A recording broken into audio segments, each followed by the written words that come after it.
다 받으셨죠? 네. 자, 우리 오늘 이제 기본서를 가지고 이제 수업을 할 텐데, 오늘 첫 시간이다, 그죠? 뭐, 제가 시험에 대한 설명은 11월 달 우리 개강할 때 했기 때문에, 그거 참고하시면 되고, 처음 보시는 분들도 크게 우리 시험 내용이 과목이 어떤 거 이런 거 대충 아실 거예요. 그래서 거기에 대한 구체적인 설명은 제가 드리진 않겠고, 우리 부동산학 개론은 1차 과목입니다. 그죠? 1차 과목인데,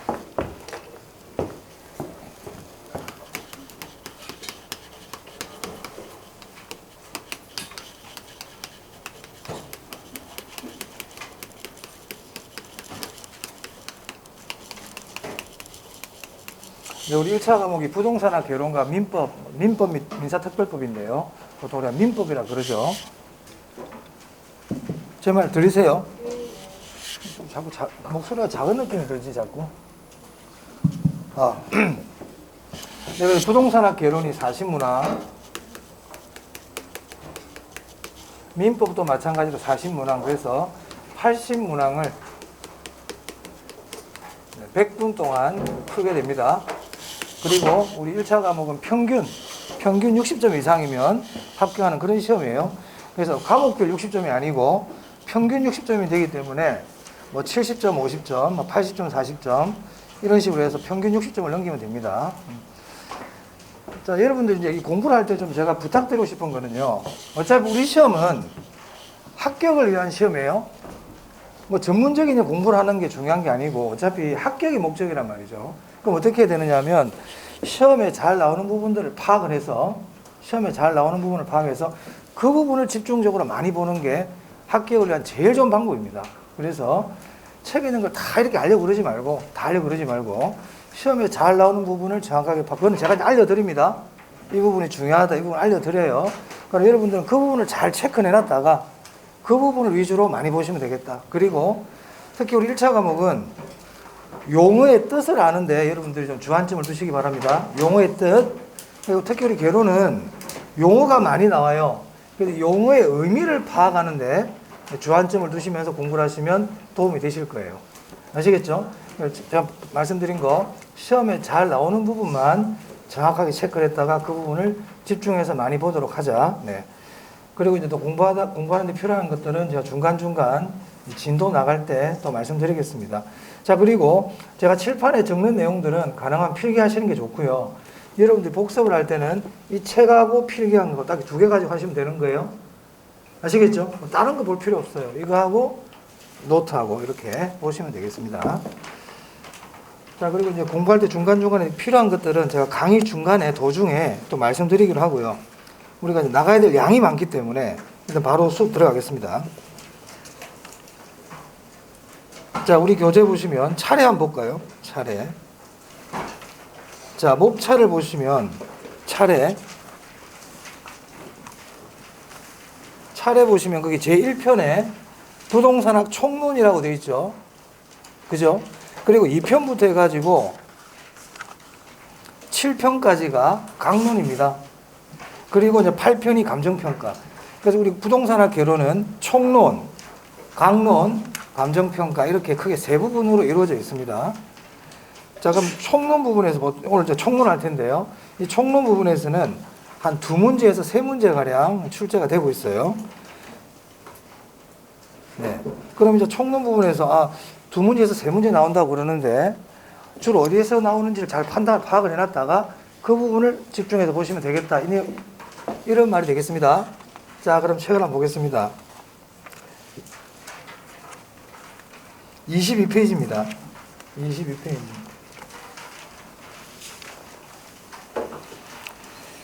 자, 22페이지 보시면 부동산학의 체계 이래가지고 큰 1번에 부동산학의 정의 이렇게 돼 있죠. 부동산학의 정의는 그렇게 신경 안 쓰셔도 됩니다. 부동산학이라는 거는 부동산에 대한 공부를 하는 게 부동산학이에요. 그럼 시험에서 부동산학이 뭡니까? 이런 건 잘 안 물어봐요. 하지만 부동산학의 학문적 성격에 대해서는 잘 물어봐요. 그래서 부동산학의 정의 보면 양가로 1번에 부동산 학원 해가지고 쭉 이렇게 나와 있죠. 그 뒤에 보니까 무슨 대학교 김영진 교수님이란 분이 부동산학이 이런 거다 하고 얘기를 하고 있어요. 자, 양가로 이번에 보면 조주현 교수, 양가로 3번에 안정근 교수 이렇게 쭉 나와 있죠. 우리 부동산학 개론은 이론이야, 이론. 우리 중개사 과목들이 다 법인데 이 학개론만 이론입니다. 그래서 교수들마다의 주장들이 다양합니다. 교수들의 주장이 다 다양하다고요. 대학 교수들이 다 똑같은 목소리 내진 않아요. 자기 주장이 있기 때문에. 그래서 그 양가로 1, 양가로 2, 양가로 3을 외울 필요 없어요. 외울 필요 없고요. 근데 그 사람들 교수들마다 하는 말 중에 공통적으로 들어가는 말들이 있어요. 거기 보시면 양가로 1번에 종합응용과학이다 이렇게 돼 있고, 양가로 2번에 보니까 종합응용사회과학이다 이런 말 나와 있죠. 그러니까 공통적으로 들어가는 말 정도만 아시면 되거든요. 그래서 양가로 1번에 종합응용과학 줄치고, 양가로 2번에 종합응용사회과학 줄치시면 돼요. 그러니까 부동산학은 종합응용사회과학이라는 거예요.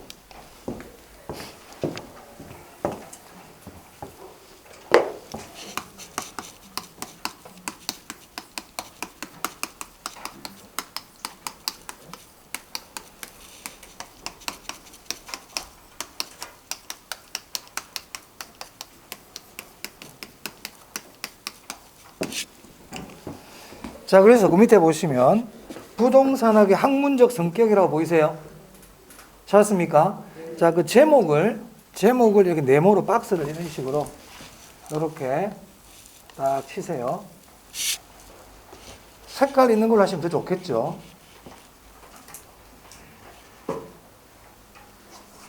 자, 이렇게 네모를 한다는 얘기는 시험에서 나올 수 있는 하나의 주제다 이렇게 보시면 되겠습니다.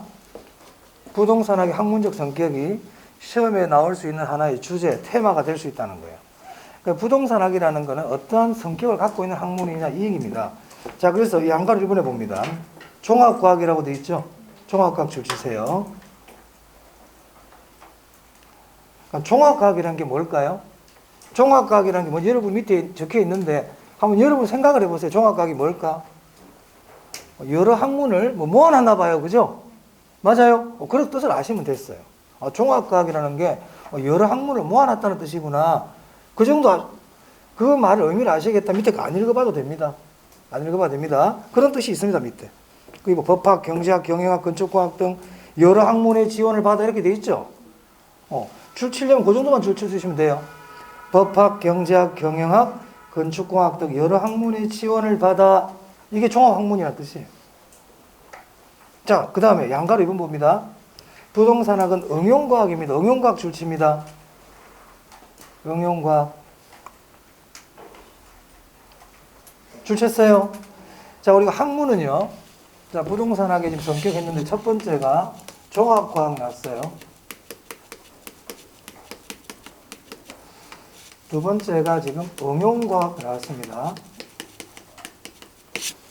응용과학이라는 것은 우리 학문은 학문 자체로서 의미를 가지는 순수 학문이 있고, 이러한 학문을 인간 생활에 적용시키는 응용 학문이 있거든요. 근데 부동산학은 응용 학문이라는 거예요. 그래서 그 밑에 보시면 순수 과학이 아니라 이렇게 보이세요?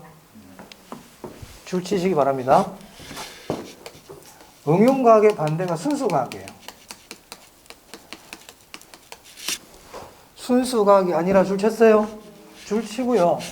줄 치고요. 그 위에 이렇게 별표 딱 하세요. 부동산학은 순수 학문 아닙니다. 부동산학은 순수 학문이 아니다. 무슨 학문이다? 응용과학이다. 응용과학이다. 제가 지금 책에다 이렇게 줄을 쳐드린 이유는 집 복습하실 때 그거 보라 이 말입니다.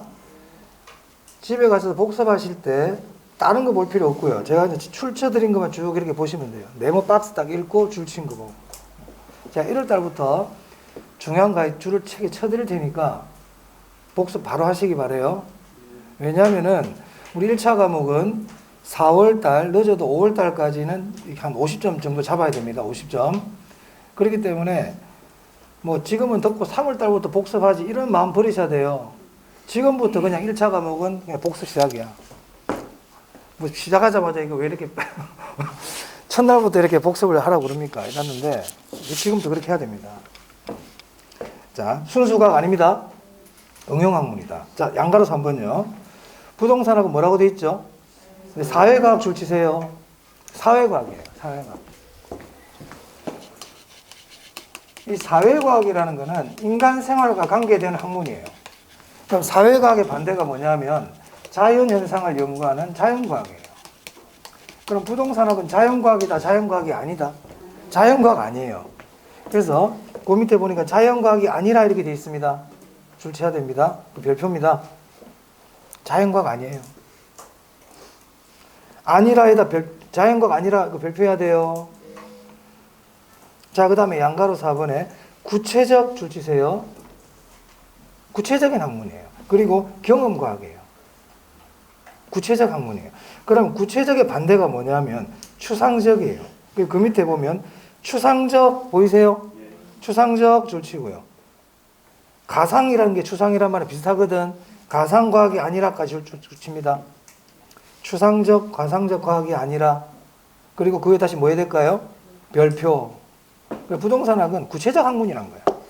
추상적이고 가상적인 학문이 아니라는 거예요. 됐습니까?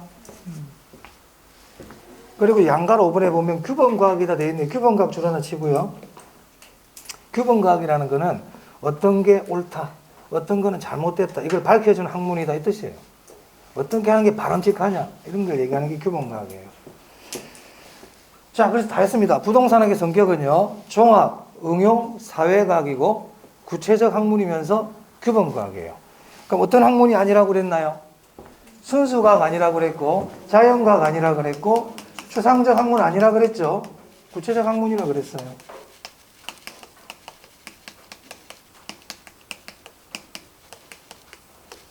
추상적 학문 아닙니다.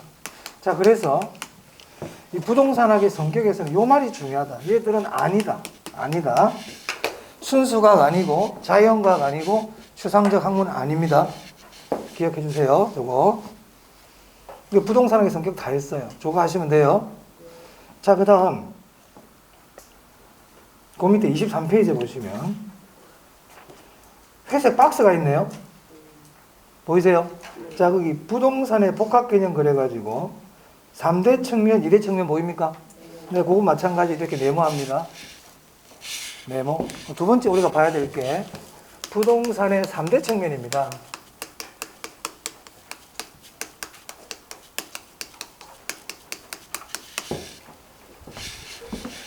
부동산의 3대 측면이라는 것은 부동산의 세 가지 관점 이렇게 보시면 돼요.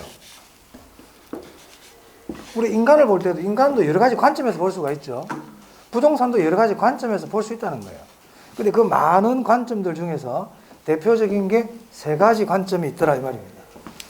그 세 가지 관점이 법률적 측면, 경제적 측면, 기술적 측면. 이 기술적 측면을 물리적 측면이라고도 그래요.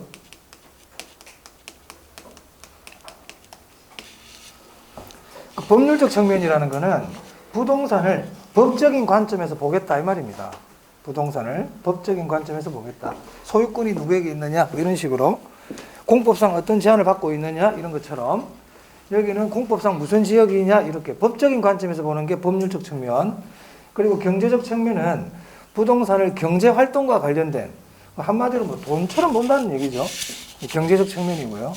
그 다음에 이 기술적 측면, 물리적 측면은 뭐냐면 이거는 유형의 측면이에요. 유형의 측면. 형태를 가지고 본다 이 말입니다. 있는 그대로 모양을 가지고. 저 건물은 철근 콘크리트로 지은 건물이구나. 저 건물은 20층짜리네. 지하 3층까지 있네. 이렇게. 저 사람은 키가 190이구나. 이런 거예요. 형태를 보고 얘기하는 게 기술적 측면, 물리적 측면입니다. 그래서 얘들은 이 기술적 측면은 유형이고요. 이 두 개는 형태 가지고 한 게 아니야. 무형이야, 무형. 자, 그러면 부동산의 3대 측면 뭐라고요? 법률적, 경제적, 기술적. 어떤 게 유형이라고요? 얘는 무형이라고 그랬죠. 이렇게 유형, 무형으로 나누면 2대 측면이 됩니다. 자, 그래서 3대 측면, 부동산 3대 측면, 기술적, 경제적, 법률적, 2대 측면이 유형, 무형 이렇게 나누시면 되겠어요. 됐어요? 그 밑에 큰 1번, 큰 2번에 한번 쫙 적어놨죠? 읽지 마세요. 몰라도 됩니다. 넘어가도 됩니다. 그럼 읽지 마세요. 됐습니다. 3대 측면 봤습니다. 부동산의 3대 측면, 법률적, 경제적, 기술적 측면이 있다. 무형의 측면이 법률과 경제, 유형은 기술적, 이런 것들을 기억하시면 되겠습니다. 자, 넘깁니다. 자, 그 다음에 3번에 부동산학의 지도 이념 되어 있는데요. 지도 이념이니까 그것까지 알 필요는 없고, 밑에 효율성, 형평성 보입니까? 네, 효율성의 원리 네모, 형평성의 원리 네모. 네모 하세요. 효율성과 형평성입니다.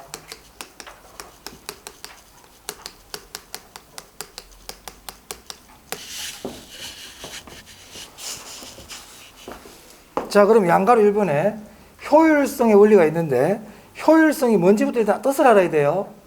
효율성은 한정된 자원을 어떻게 이용할 거냐와 관계 있어요. 효율성의 원리는 효율성, 한정된 자원의 이용과 관계 있다. 이용. 한정된 자원을 어떻게 이용해야 될까 이 말이에요. 그 자원이 부족해. 그럼 이 부족한 자원을 어떻게 이용해야 되느냐? 조금만 써가지고 큰 결과가 나오도록 이용해야 돼. 자원이 지금 부족하니까 많이 집어넣을 수가 없어. 사람이 20명인데 식재료가 얼마 없어. 그럼 이 작은 식재료 가지고 어떻게 하면 많은 사람들이 다 먹을 수 있을까? 어떻게 하면 최대한 많은 사람들이 먹을 수 있도록 이 재료를 이용해야 될까? 이게 효율성이에요.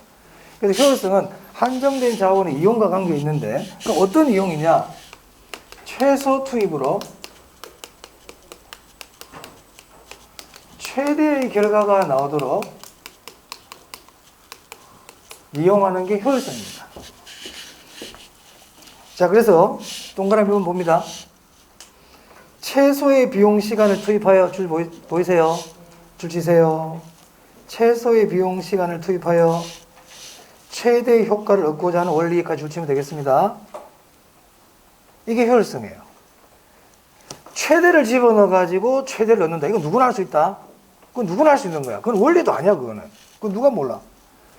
최소를 투입해가지고 최대의 결과가 나오도록 하는 게 효율성이에요. 그래서 이러한 원리를 그 앞에 경제적 원리 보이세요? 경제적 원리 가로합니다.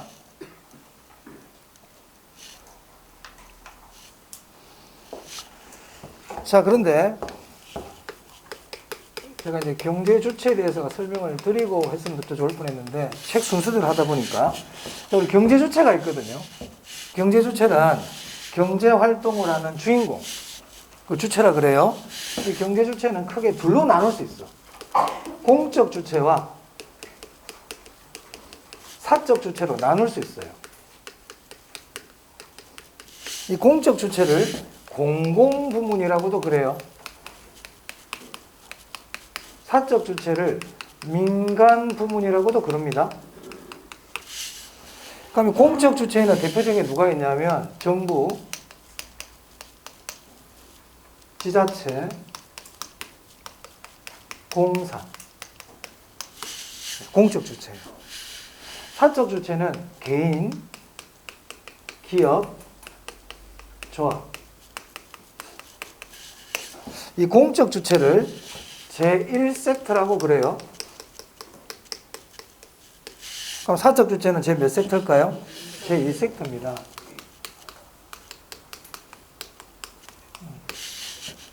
자, 그리고 이 사적 주체와 민간을 시장이라고도 그래. 시장. 그러면 민간이라는 말이나 시장이라는 말이나 같은 말? 정부라는 말하고 시장이라는 말은 약간 대비되는 말? 이런 뜻입니다. 정부와 시장은 대비되는 개념이에요. 근데 이들이 같이 할 수도 있잖아요. 공공과 민간이 공동으로 할 수도 있겠죠. 공동으로. 그럼 이거는 몇 섹터일까요? 네, 제3섹터가 되겠습니다.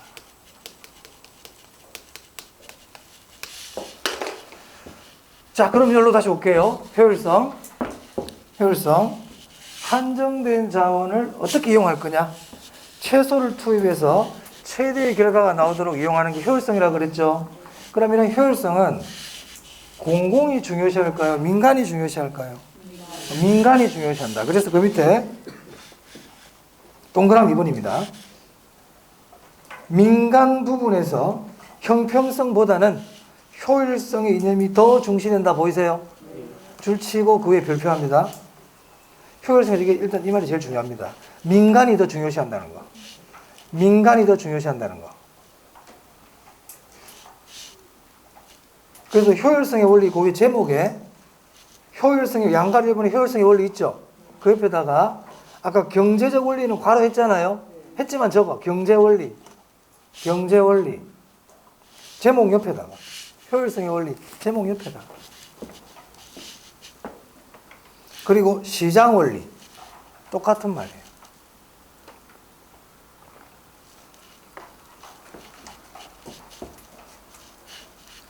책을 이렇게, 우리 책을 내가 이제 공부하는 게 딱 무기로 만들어 놔야 돼, 이 책을.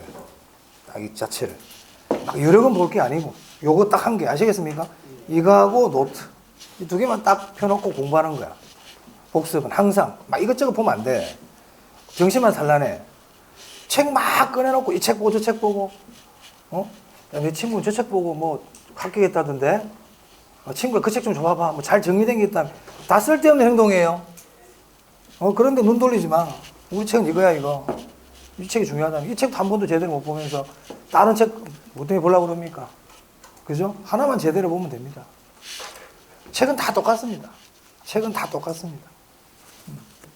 요약된 거는 나중에 이제 5, 6월 뒤에, 5, 6월 쯤에 그때 요약본 보면 돼요. 지금부터 요약본으로 공부하려고 그러지 마세요. 지금부터 요약된 거 찾고 그러면 안 돼요. 지금 기초를 쌓아 나가야 되기 때문에. 자, 그 다음에 밑에 형평성의 원리입니다.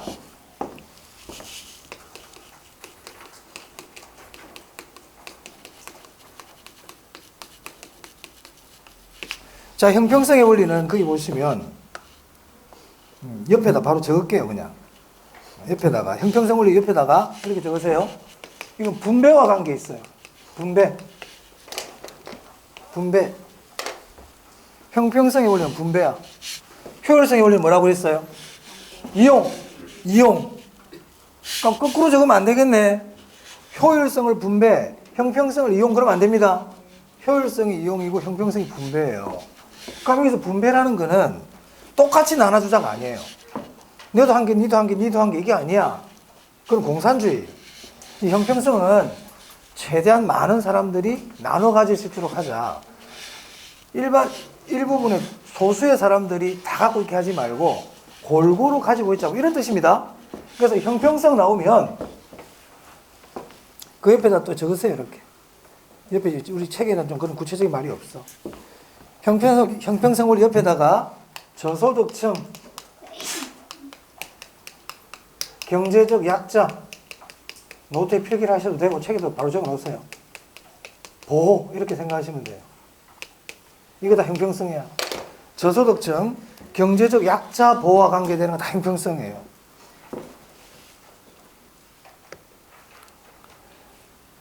자, 그러면 형평성은 민간이 중요시할까요? 공공이 중요시할까요? 공공이 중요시해요. 공공이. 그래서 동그라미 이번에 봐보세요. 거기 보면 임대주택 정책 보입니까? 누진세 보이세요? 그런 거 줄 하나 쳐놓으세요. 이런 것도 다 형평성과 관계 있어요. 나중에 공부합니다. 동그라미 3번은 나중에 우리가 세법 배우면 저절로 알게 되니까 남겨두고요. 그래서 효율성과 형평성 다 했어요. 효율성과 형평성. 그럼 뭘 기억해야 돼? 자, 보세요. 효율성과 형평성, 효율성. 자원의 이용이다. 최소를 투입해서 최대의 결과가 나오도록 하는 거다. 누가 중요시한다고? 민간이 더 중요시한다. 이게 중요하다고 그랬죠. 형평성, 분배와 관계 있다. 저소득층과 경제적 약자 보호다. 누가 더 중요시한다? 공공이 더 중요시한다.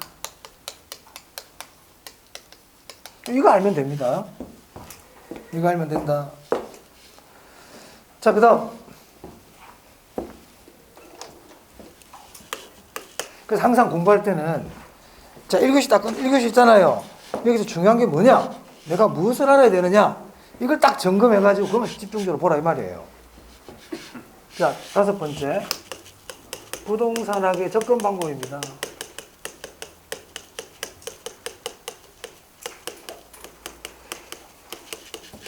자, 우리 교재는 25페이지네요.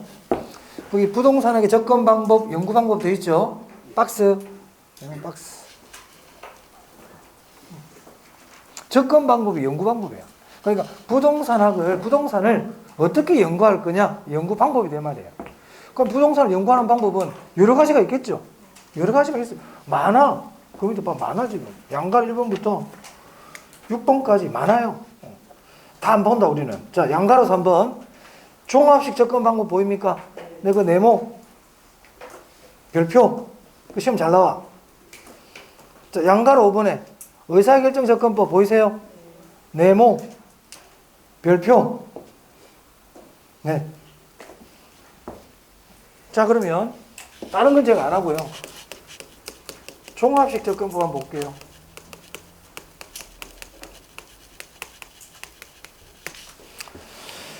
자, 여기 보면 이름이 종합이래. 종합. 야, 종합인 거 보니까 뭐 하나만 가지고 하는 건 아니구나. 하나만 가지고 하는 건 아니구나. 여러 개를 다 고려하는가 보다. 여러 개를 다. 그게 뭐냐면 얘예요, 얘. 3대 측면. 그래서 종합식 접근법은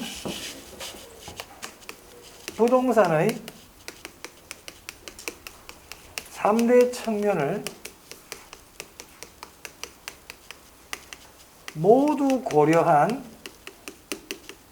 연구 방법이에요. 중요한 말은 3대 측면 모두 고려죠. 그럼 3대 측면이 뭔데요? 우리 시험에서 종합식 접근법이란 부동산의 3대 측면을 모두 고려한 연구 방법이다. 그렇게 내기가 참 어려워요. 왜? 3대 측면이 뭔데? 그럼 이상하잖아. 그러니까 3대 측면을 싹 다 풀어줘야 되는 거야. 그래서 시험은 3대 측면이라는 말을 쓰는 게 아니고 법률적, 경제적, 기술적 측면 이렇게 써줘야 되는 거예요.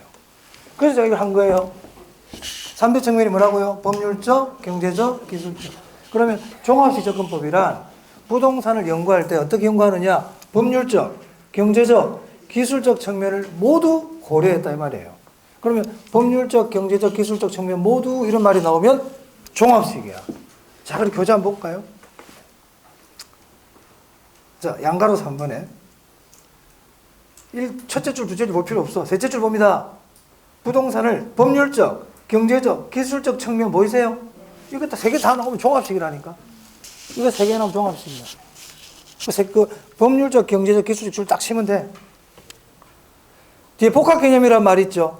그건 아직 안 배운 분들도 있기 때문에 나중에 뒤에 나와요. 이 법률적, 경제적, 기술적 측면을 모두 고려한 게 복합 개념이에요.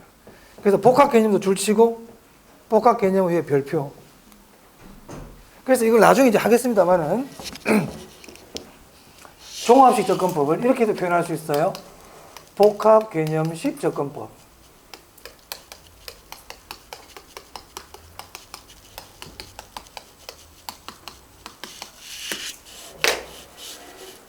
자, 그럼 보세요. 이 종합식 접근법은 시험에 잘 나온다고 그랬거든, 제가.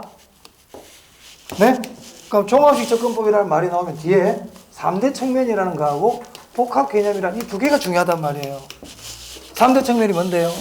법률적, 경제적, 기술적. 복합 개념. 그럼 종합식 접근법 딱 나오면 법률적, 경제적, 기술적 측면 이런 말이라든지 복합 개념 이런 말이 나오면 맞다 이 말입니다. 아시겠죠? 그게 종합식 접근법이에요. 종합식 접근법. 나머지는 안 봐도 돼. 일단 넘어가도 돼. 자, 그 다음 양가로 5번입니다. 의사결정 접근법이에요.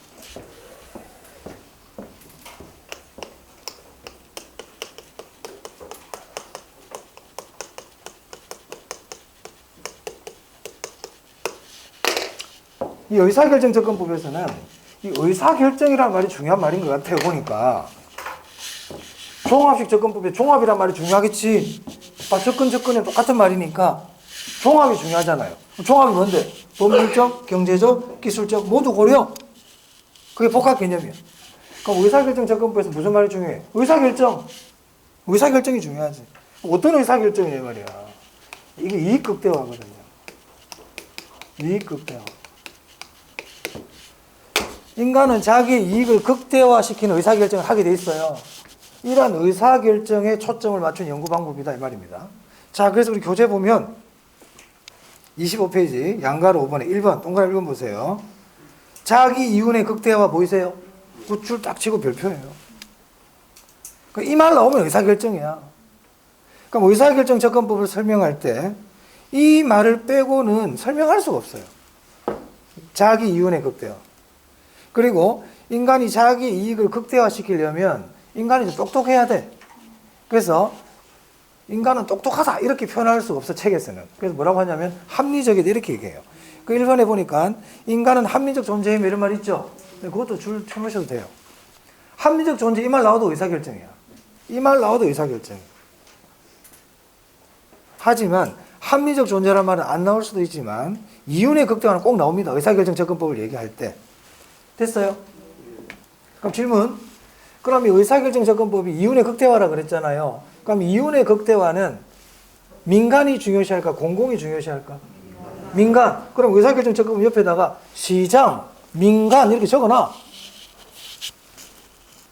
그 민간이 가장 많이 하는 게 의사결정 접근법이에요. 민간에서 발달했다고. 민간에서.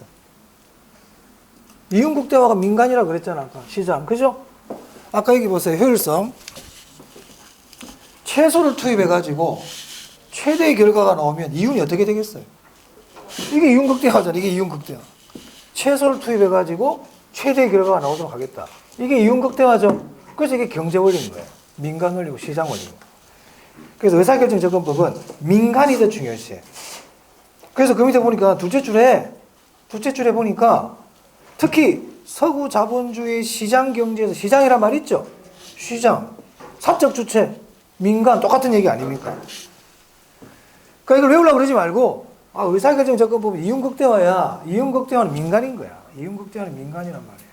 됐어요? 네. 끝. 나머지 안 본다. 이 두 개만 하세요. 두 개만. 욕심내면 안 돼. 욕심내면 안 돼. 이것만 해도 정확하게. 자, 그 다음 27페이지 한번 볼까요? 자, 27페이지 보시면 부동산학의 연구 분야 그래가지고 실무 분야, 이론 분야 뭐 이렇게 나와 있죠. 다른 거 안 보고요. 거기 부동산 결정 분야라고 보이세요? 박스 안에. 그 밑에 의사결정 보입니까? 자, 그 밑에 4개.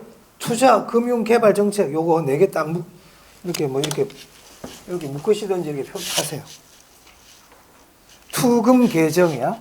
투자, 금융, 개발, 정책. 얘들은 의사결정과 관계 있어.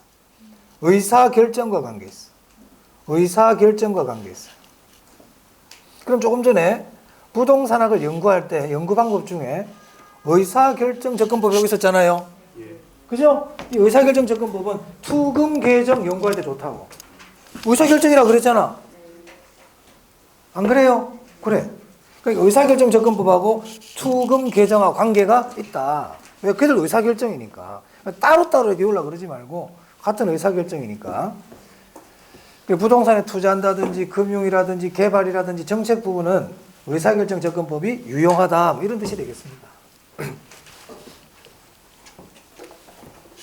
나머지는 지금 안 했습니다. 제가. 네, 나머지는 안 했고요. 넘겨볼까요? 자, 넘기시면 28페이지입니다. 부동산학 일반 원칙 보이세요? 네모.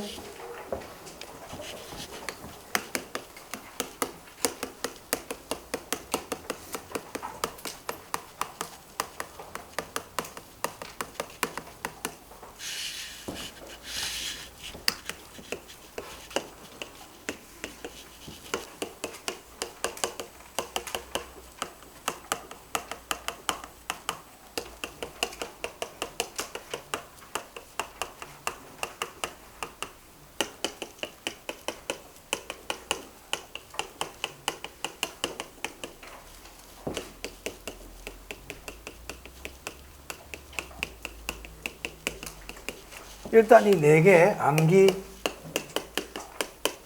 제목 아셔야 돼요.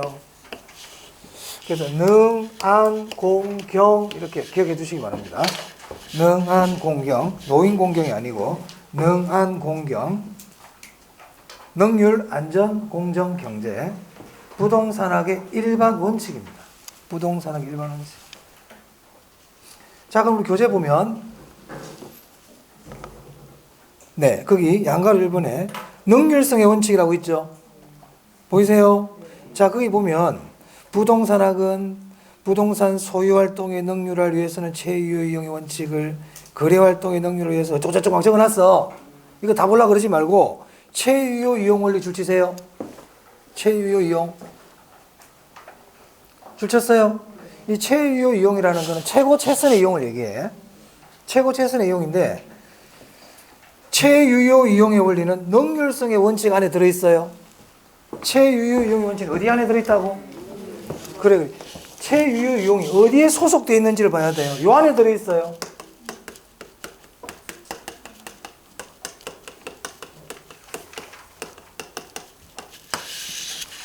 우리 최근 소유활동에 있어가지고는 최유효 이용 원리를, 거래와 관계에서는 거래질서 확률 이렇게 돼 있잖아요.